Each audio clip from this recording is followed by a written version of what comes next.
আমাদের একটু সময় দেন, আমরা হাত জোড় করতেছি আপনাদের কাছে মানবাধিকারের পক্ষ থেকে শান্তির লক্ষ্যে। দেখেন, আমি এখানে এসে অধিকার বাস্তবায়ন ফাউন্ডেশনের পক্ষ থেকে আমাদের চেয়ারম্যান সচিব মহোদয়ের নির্দেশে এসে যেটা দেখতে পেলাম যে এলাকার মানুষ খুব ক্ষিপ্ত হয়ে আছে।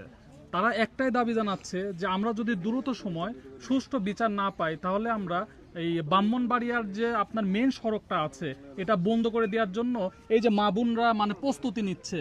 তো আমি তাদের উদ্দেশ্যে একটা কথাই বলবো যে দেখেন, আপনার হচ্ছে যেহেতু আমরা মানবাধিকারের পক্ষ থেকে এখানে আছি, যেন তারা ন্যায্য বিচার পায় তারই ধারাবাহিকতা আমি একটা কথাই বলবো, যেহেতু বিগত 2 মাস অতিবাহিত হয়েছে এখনো তারা ন্যায্য বিচারটা পায় নাই। আমরা মানবাধিকারের পক্ষ থেকে শান্তির লক্ষ্যে, দেশের পরিবেশ শান্ত রাখার লক্ষ্যে এই আপনার হচ্ছে এলাকাবাসীকে আমি একটাই আহ্বান জানাবো মানবাধিকারের পক্ষ থেকে যে আপনারা আমাদেরকে একটু সময় দেন, আমাদের প্রতি একটু আস্থা রাখেন। আপনারা পরিবেশটা কোনোভাবে অশান্তর দিকে নিয়ে যান না। এটা স্বাধীন দেশ, শান্ত দেশ, এই দেশে আইনের সুবিচার আছে, সেটা আমরা অবশ্যই নিশাতের বিচারের মাধ্যমে আপনাদেরকে আবারও দেখিয়ে দিব। যেমনটা আমরা ইতিপূর্বে সবার সহযোগিতা নিয়ে যে যার যার জায়গা থেকে কিন্তু কাঁধে কাঁধ মিলিয়ে রামিসার ক্ষেত্রে আমরা কিন্তু ন্যায্য বিচার পাইয়ে দিয়েছি। তারই ধারাবাহিকতায় যেহেতু আমরা এখানে আসছি, আজকে প্রেজেন্ট আছি আমরা মানবাধিকারের কর্মী সবাই, তো সেই জায়গা থেকে আপনারা আমাদের প্রতি একটু আস্থা রেখে মানববন্ধনের দিকে না গিয়ে আমাদের একটু সময় দেন, আমরা হাত জোড় করতেছি আপনাদের কাছে মানবাধিকারের পক্ষ থেকে শান্তির লক্ষ্যে।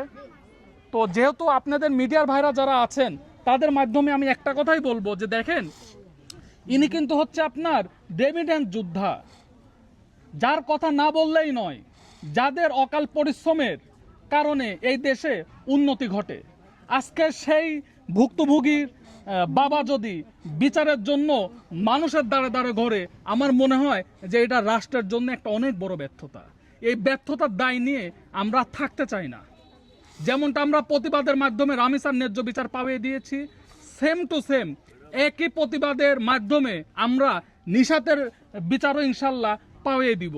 আর বিশেষ করে আমি আপনাদের মিডিয়ার ভাইরা যারা আছেন তাদের কাছেও আমি মানবাধিকারের পক্ষ থেকে একটা আহ্বান জানাবো, আপনারা যদি, যেহেতু আপনারা কিন্তু এই দেশের মেরুদণ্ড, মিডিয়ার ভাইরা যদি চায়, আমি মনে করি এটা মাননীয় প্রধানমন্ত্রীর নজরে নিয়ে আসার জন্য খুব বেশি একটা সময় লাগবে না। এটা একমাত্র আপনারা মিডিয়ার ভাইরাই পারেন। আর আমি এতটুকু আহ্বান জানাবো মাননীয় প্রধানমন্ত্রীকে এবং যা বিশেষ করে আইনি যত দপ্তর আছে, দেখেন আপনারা নামিসার বিচার দিয়ে এই দেশে একটা নতুন অধ্যায় সৃষ্টি করেছেন। সেই জায়গা থেকে ভুক্তভোগী পরিবার যারা আছে বা বিশেষ করে নিশাতের পরিবার আছে, তাদের মনের মধ্যে কিন্তু একটা আশা আছে যে না, যেহেতু রামিসা বিচার পেয়েছে, আমার নিশাতের সাথে যে নেককারজনক ধর্ষণের ঘটনা ঘটেছে আমিও অবশ্যই বিচার পাবো।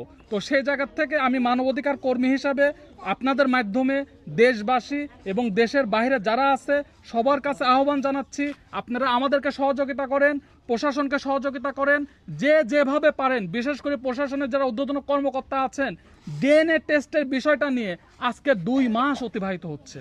আপনাদের কাছে আমি একটা জিনিস জানতে চাই ভাই, যারা সিআইডিতে আছেন, পিবিআই আছেন, ডিবিতে আছেন, আইন বিভাগে যারাই আছেন, আচ্ছা ভাই, এই ডিএনএ টেস্টের রিপোর্টটা কি সিঙ্গাপুর থেকে আসে না আমেরিকার থেকে আসে? ভাই, এ দেশের থেকেই তো হয়।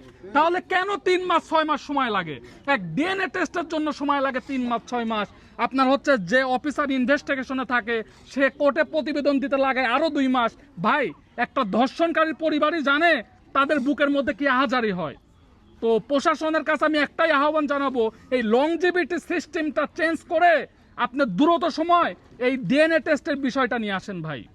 আপনাদের কাছে এতটুকু আহ্বান জানাই।